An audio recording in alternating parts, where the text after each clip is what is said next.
महासुर का तीसरा नेत्र हर समय खुला रहता है। परंतु कालिदास इस समय है कहाँ? कालिदास इस समय जगदम्बा के मंदिर में। आपने उन्हें देखा? देखा है। परंतु आपने मातुल से नहीं कहा। मैं नहीं चाहता था कि मातुल इस समय वहां जाए। क्यों? क्या आप ही नहीं चाहते कि कालिदास? मैं चाहता हूँ कि कालिदास उज्जैनी अवश्य जाए, इसलिए मैंने मातुल का वहां जाना उचित नहीं समझा। मातुल को अपने मुंह के शब्द सुनने में ऐसा रस प्राप्त होता कि वह बोलते ही जाते हैं, परिस्थिति को समझना नहीं चाहते। और कालिदास हट कर रहे हैं कि जब तक उज्जैनी से आए अतिथि लौट नहीं जाते, वह जगदम्बा के मंदिर में ही रहेंगे, घर नहीं जाएंगे। कैसी विचक्षणता है! विचक्षणता? विचक्षणता ही तो है। इसमें विचक्षणता क्या है अंबिका? राजा कवि का सम्मान करना चाहता है और कवि सम्मान के प्रति उदासीन जगदम्बा के मंदिर में साधना निरत है। और राज्य के प्रतिनिधि कवि के पास आकर अभ्यर्थना करते हैं और कवि धीरे धीरे आंखें खोलता है। इतना बड़ा नाटक करना विचक्षणता नहीं है? कालिदास नाटक नहीं कर रहे अंबिका, मुझे विश्वास, उन्हें राजकीय सम्मान का कोई मोह नहीं। वह सच में इस पर्वत भूमि को छोड़कर नहीं जाना चाहते। नहीं जाना चाहते। मातुल का या किसी का भी आगे उनका हाथ नहीं छुड़ा सकता। केवल एक व्यक्ति है जिसके अनुरोध से संभव है कि वह ये हट छोड़ दे। हमारे घर में किसी का उसके हट छोड़ने या ना छोड़ने से कोई प्रयोजन नहीं है। कालिदास अपनी भावुकता में भूल रहे हैं कि इस अवसर का तिरस्कार करके वह बहुत कुछ खो बैठेंगे। योग्यता 1/4 व्यक्तित्व का निर्माण करती है, शेष पूर्ति प्रतिष्ठा द्वारा होती है। कालिदास को उज्जैनी अवश्य जाना चाहिए। तो इसमें बाधा क्या है? मैंने अनुभव किया है कि उनके हट के मूल में कहीं गहरी कटुता की रेखा है। और मैं जानती हूँ वो रेखा कहाँ है। कुछ समय पहले एक राजपुरुष से उनका सामना हो चुका है। इस कटुता को केवल तुम ही दूर कर सकती हो मलिका। अवसर किसी की प्रतीक्षा नहीं करता। कालिदास यहाँ से नहीं जाते हैं तो राज्य को कोई हानि नहीं होगी, राज कवि का आसन रिक्त नहीं रहेगा। परंतु कालिदास जो आज हैं जीवन भर वही रहेंगे, एक स्थानीय कवि। जो लोग आज ऋतु संहार की प्रशंसा कर रहे हैं वह भी कुछ दिनों में उन्हें भूल जाएंगे। नहीं, उन्हें इस सम्मान का तिरस्कार नहीं करना चाहिए। ये सम्मान उनके व्यक्तित्व का है। उन्हें अपने व्यक्तित्व को उसके अधिकार से वंचित नहीं करना चाहिए। आइए, मैं आपके साथ जगदम्बा के मंदिर में चलती हूँ। मल्लिका, मुझे एक बाहर के व्यक्ति के सामने कहना होगा कि मैं इस समय तुम्हारे वहां जाने के पक्ष में नहीं हूँ।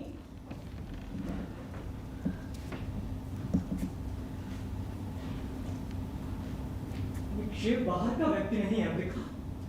ये एक महत्वपूर्ण क्षण है माँ, मुझे वहां अवश्य जाना चाहिए। आइए आने दीजिए। क्षमा चाहता हूँ अंबिका।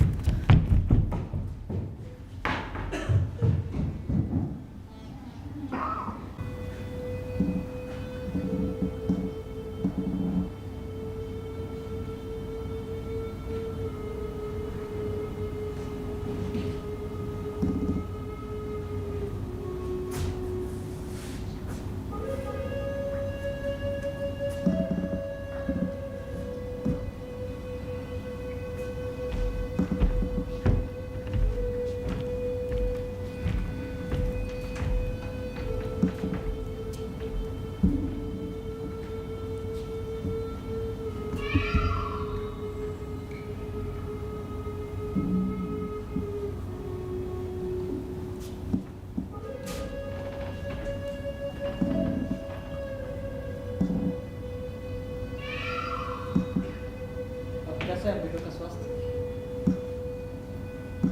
वैसे ही ज्वर आता है अभी भी। पहले से कुछ भी अंतर नहीं पड़ा। लगता तो नहीं। 2 वर्षों से निरंतर एक सा ज्वर। वास्तव में अंबिका बहुत चिंता करने लगी है। औषध भी ठीक से नहीं लेती हूँ। तुम्हारा स्वास्थ्य कैसा है? ठीक है। दुबली होती जा रही हो। बहुत दिनों से राजधानी की ओर से भी कोई व्यक्ति नहीं आया। कभी कभी सोचता हूँ कि एक बार उज्जैनी जाकर उनसे मिला। क्यों? कई बातें करना चाहता हूँ। कई बार लगता है कि दोष मेरा ही है। किस बात का? बात तुम जानती हो। मैंने आशा नहीं की थी कि उज्जैनी जाकर कालिदास इस तरह वहां के हो जाएंगे। और मुझे प्रसन्नता है कि वे वहां रहकर इतने व्यस्त हैं। यहाँ रहकर उन्होंने केवल ऋतु संहार की ही रचना की थी। वहां उन्होंने कई नए काव्यों की रचना की है। 2 वर्ष पहले उज्जैनी से जो व्यवसायी आए थे उन्होंने मुझे कुमार संभव और मेघदूत की प्रतियां ला दी थी। कह रहे थे उनके एक और बड़े काव्य की बहुत चर्चा है, परंतु उसकी प्रतिलिपि अभी उन्हें नहीं मिल पाई है। यूं तो सुना है कि उन्होंने कुछ नाटकों की भी रचना की जो उज्जैनी की रंगशालाओं में खेले गए हैं, पर फिर भी क्या? मुझे कहते दुख होता है। उन्हीं व्यवसायियों के मुंह से मैंने और भी कई बातें सुनी। व्यक्ति उन्नति करता है तो उसके नाम के साथ कई अपवाद जुड़ने लगते हैं। मैं अपवाद की बात नहीं कर रहा। सुना यह भी है कि गुप्तवन राजदोहिता से उनका विवाह हो गया। तो इसमें बुरा क्या है? एक तरह से देखे तो बुरा नहीं भी, परंतु यहाँ रहते जिनका आग्रह कि जीवन भर विवाह नहीं करेगी, उस आग्रह का क्या हुआ? उन्होंने ये नहीं सोचा कि उनके इस आग्रह की रक्षा के लिए तुमने उनके संदर्भ में मेरी बात कहीं नहीं आती। मैं अनेक साधारणों में से हूँ, वे असाधारण हैं। उन्हें असाधारण का ही साथ चाहिए था। सुना है राजदूहिता बहुत विदुषी है। हाँ सुना, बहुत शास्त्र दर्शन पढ़े। मैंने कहा है ना कि एक तरह से देखे तो इसमें कुछ भी बुरा नहीं, परंतु दूसरी तरह से देखने पर बहुत ग्लानि होती है। इसके विपरीत मुझे अपने से ग्लानि होती है कि ये ऐसी मैं उनकी प्रगति में बाधा भी बन सकती थी। आपके कहने पर मैंने उन्हें वहां ना भेजा होता तो कितनी बड़ी क्षति होती। यही तो दुख है। मेरे कहने पर तुम ऐसा ना करती तो आज तुम्हारे जीवन का ये रुख ना होता। मेरे जीवन में पहले से क्या अंतर आया है? पहले माँ काम करती थी, अब वे अस्वस्थ है, मैं काम करती हूँ। बाहर से तो इतना ही अंतर लगता है। इतना ही अंतर है? माँ, हम लगते हो तो कपड़ डाल सकते हैं। लगता है कि कुछ लोग बाहर से आए हैं। कौन लोग? संभवतः राज्य के कर्मचारी। दो वैसे ही आकृतियां मैंने देखी जैसे तब देखी थी जब आचार्य कालिदास को लेने आए थे। वैसी आकृति? जानते हैं माँ इस संबंध में क्या कहती है? कहती है जब भी ये लोग यहाँ आते हैं कोई ना कोई अनिष्ट होता है, कभी युद्ध तो कभी महामारी। परंतु पिछली बार तो ऐसा कुछ भी नहीं हुआ। नहीं हुआ? क्या हुआ? और जो भी हुआ वो तो अच्छा ही था। हवा में आजकल इतनी नमी रहती है कि बस ठंडा नहीं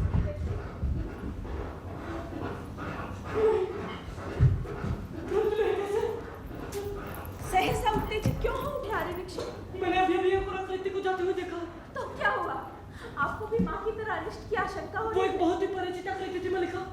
परिचित आकृति? मुझे विश्वास है वह स्वयं कालिदास थे। कालिदास? ये कैसे संभव है? मैंने अपनी आंखों से देखा। तो घोड़ा दौड़ाते पर वह शिखर की ओर गए हैं। इस रात से वेशभूषा में और क्यों उन्हें ना पहचान पाए, परंतु निश्चय की आंखें पहचानने से भूल नहीं कर सकती। मैं अभी जाकर देखता हूँ। राज्य के कर्मचारी भी बच्चे उन्हीं के साथ